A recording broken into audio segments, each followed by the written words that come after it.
What's up, guys? Welcome back to the channel.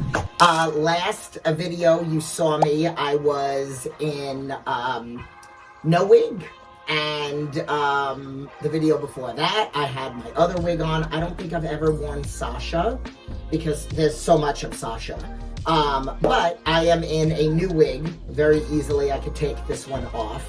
But here we go. So I decided to ask Instagram a very long time ago about some ideas and things to talk about, and I'm really only going to talk about like two subjects. I'm going to be messing with my hair a lot because I'm not used to bangs, but whatever. Okay, I'm going to leave it alone. Okay, so two of the things that people, one thing that somebody asked me about was about like how to balance all the things that I have to do. So I pride myself on being that coach that teaches people about how to manage their time better. People say all the time, oh, you have time to do this. No, I don't have time, I make time. You make time for things that are a priority to you. I've talked about this before. I've had a client that was a cop, has a single needs daughter, single cop, has a special needs daughter, and he would work out at 5 o'clock in the morning in his basement, 4:30 in the morning in his basement before his daughter got up, then take her to school, then would go to work. So you make it work if you want to make it work, okay? I do know that there are people that sometimes they have jobs that are like 10-hour shifts, 12-hour shifts. I have coached a surgeon, but if you want to make it work, you will find a way. And obviously, if you're working 36 hours, you're not going to be able to squeeze in a workout, but I will say, like, you can still follow a plan. You can still eat healthy. You might not be able to work out if you're working 2 days in a row with very long hours. There'll be 2 days where you don't get in any workouts, and then on your next day off, you get in your workout. You make it work. It's going to be about setting for success. So, like, for me, when they say, how do you balance? So I do have, and I know that not everybody does, and I coach a lot of people with a lot of different schedules, but like I have the blessing, I guess, of having the same schedule, basically. I have a lot of support from my ex-husband, so they had asked, the person had asked, how do I balance like being a single mom? I don't consider myself a single mom. I don't have my kids full time.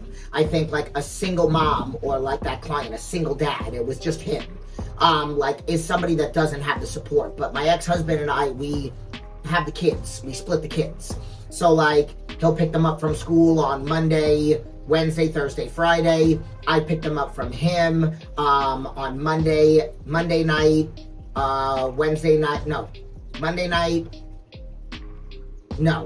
night and Thursday night.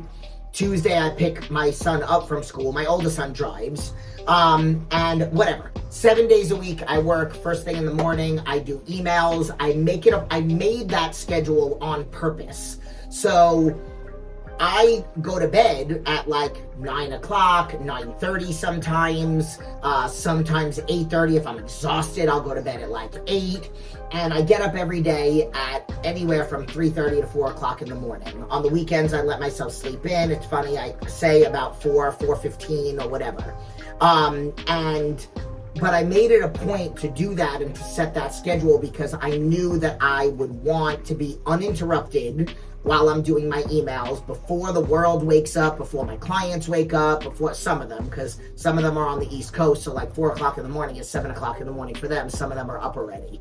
But I did that on purpose so that I can get their emails to them and do my work and support them every day, first thing in the morning. And then it also gets my day started. So that's why I say, like, since January 4th of 2010, I've never missed a day. We're in 2025.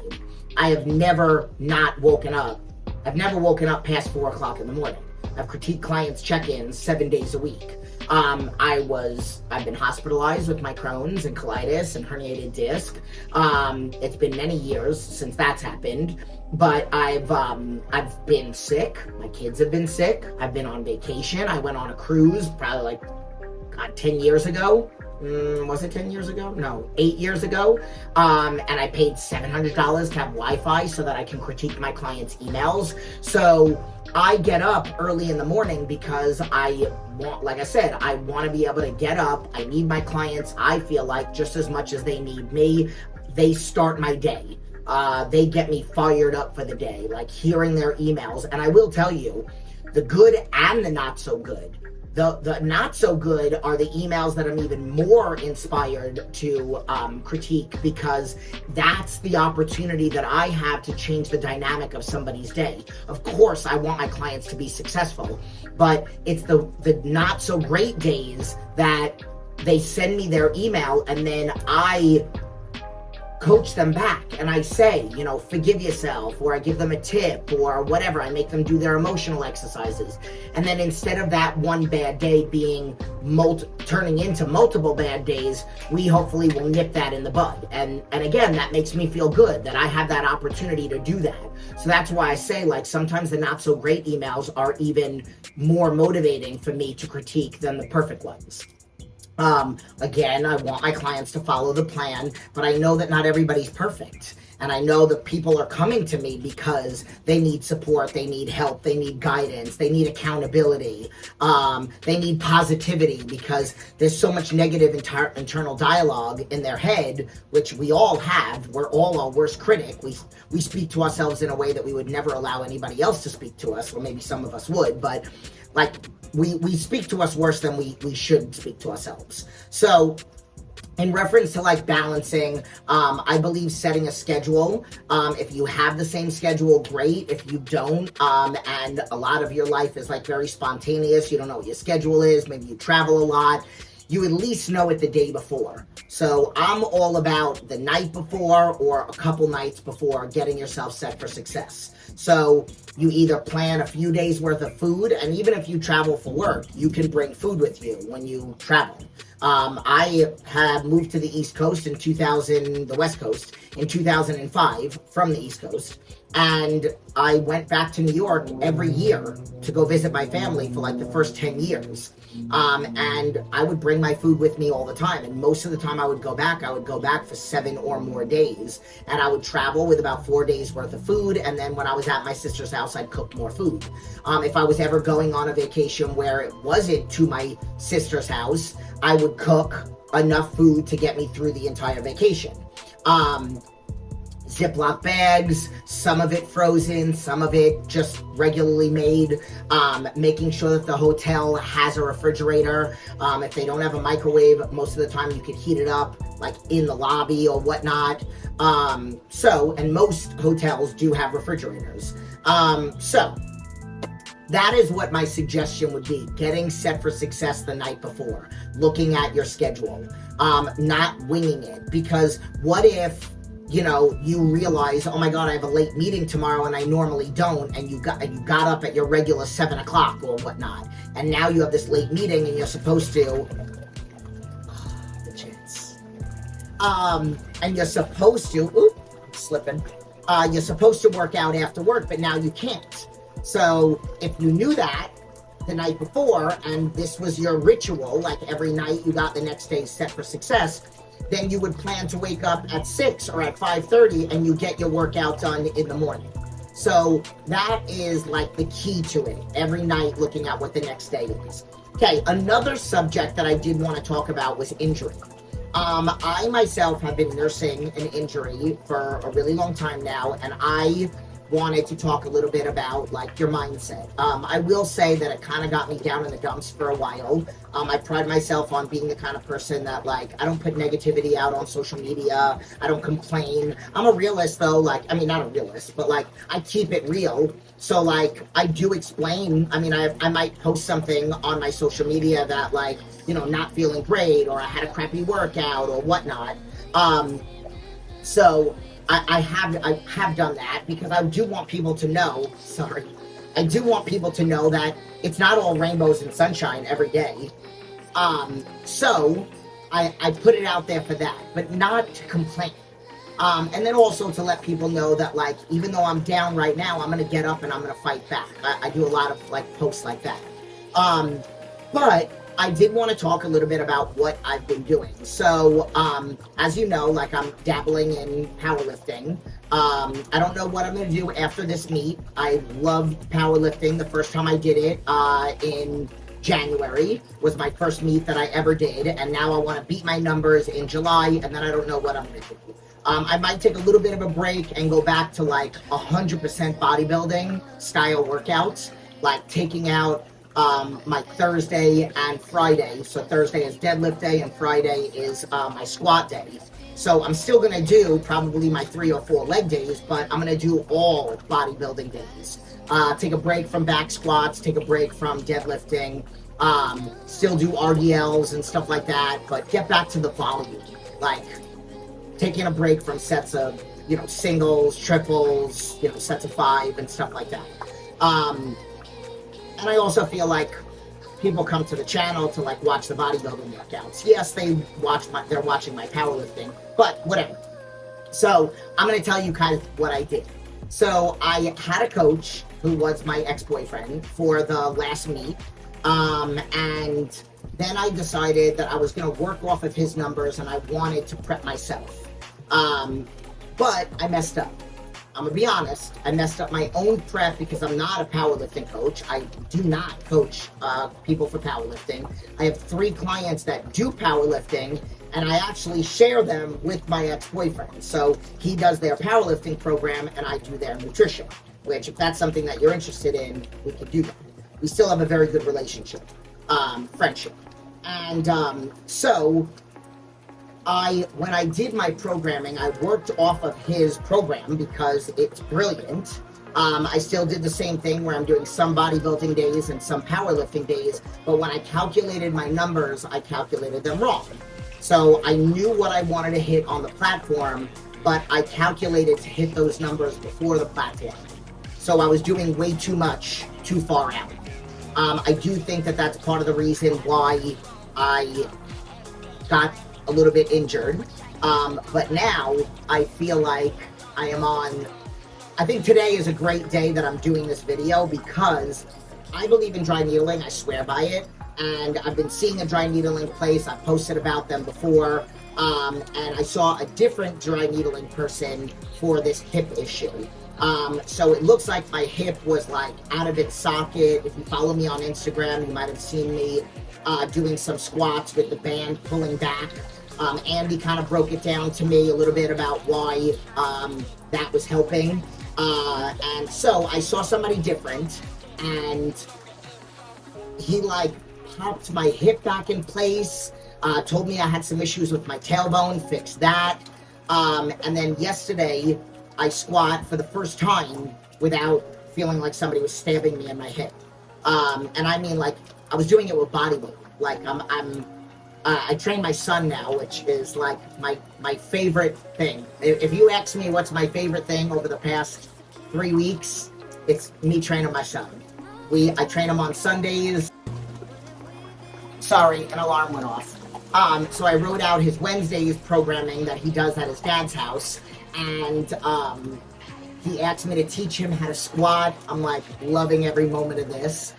So I did. I got him some lifts. I bought him some knee sleeves, some wrist wraps. I'm teaching him how to do low bar squat. But I was demonstrating for him literally this Sunday, and all I had was the bar on my back, and I felt like I wanted to cry. So this guy came to my house, and again, like yesterday, I was very much in my feels. And today, very much in my feels. So that's why I'm like all cheesing right now. Between my son, us doing this together, it's like a big deal for us, for me at least. And then feeling good for the first time in months with this hip. I guess like the kind of like the moral to the story is follow your programming. If you're gonna do your own program, make sure you're doing it correctly. I always recommend working with a professional. Listen, I'm a professional, I do my clients' training for bodybuilding and their nutrition, powerlifting. Now I've learned my lesson from that. Good thing it was I'm learned my lesson on myself. I would love to have, I'm glad that I did that. But I guess it's like, leave your ego like at the door, because not only did I go off programming, did I program myself too much, but I also went off program. So like I was just feeling really good, and I did weight that I had no business doing yet again this far out. So some of it was my program design, and some of it was that I went well off program. So that's it. I highly recommend working with a professional on your nutrition, so that it's catered to you. You know, people have come to me and be like, hey, can you write me out a training, or can you just write me out a diet? I don't do that. I do everything or nothing. And then I swear by dry needling. But what I will say is, if you go to a dry needling place, I would highly recommend that you go to a place that's like more physical therapy. So they could do everything. Like I said, this guy does adjustments, Graston, cupping, stretching, so very physical therapy based. So instead of just doing the dry needling, which he did do, he adjusted me first so that the dry needling then did the right work instead of just a little bit of work, if you know what I mean. Okay, so on that note, I hope you got some tips in reference to balancing life and all that other stuff. I do say, and I will end with this. You have to take care of you. I know I'm actually in the middle of having a conversation with a client right now that is helping a friend deal with something pretty medically traumatic, and she wanted to stop, and I said at the end of the day, I understand that you want to help this friend, but you can only do so much for everybody else if you're not taking care of yourself. So I said, you know, I pride myself on being that coach that can make anybody's schedule work. So we're going to get on a call, and like I've had single moms with 2 kids. I've had single moms with 4 jobs, all lose weight, get off medication, you know, aggressive weight loss, medical issues. I had somebody with a fused spine that the doctors told her she would never walk again. She would never jog again. Within 5 weeks, she did a photo shoot of her jogging towards the camera, doing push-ups, doing squats, all the things the doctors told her that she wouldn't do, wouldn't be able to do. So, you know, if you want it better, what's the cliche saying? I mean, it's not cliche. If you want it bad enough, you find a way. If not, you find an excuse. So let me help you find a way, because I've been doing this for almost 25 years now. And I've worked with 16-year-olds, 84-year-olds, and everything in between. So that's it. Again, I don't do bodybuilding, meaning like if you're interested in doing a show, that I would completely refer you out.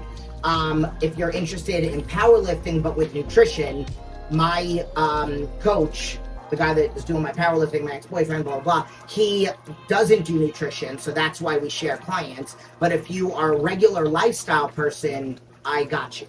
All the information is in the description. That's it. I hope you guys like this wig. I haven't named her. Maybe leave in the comments what you think I should name her.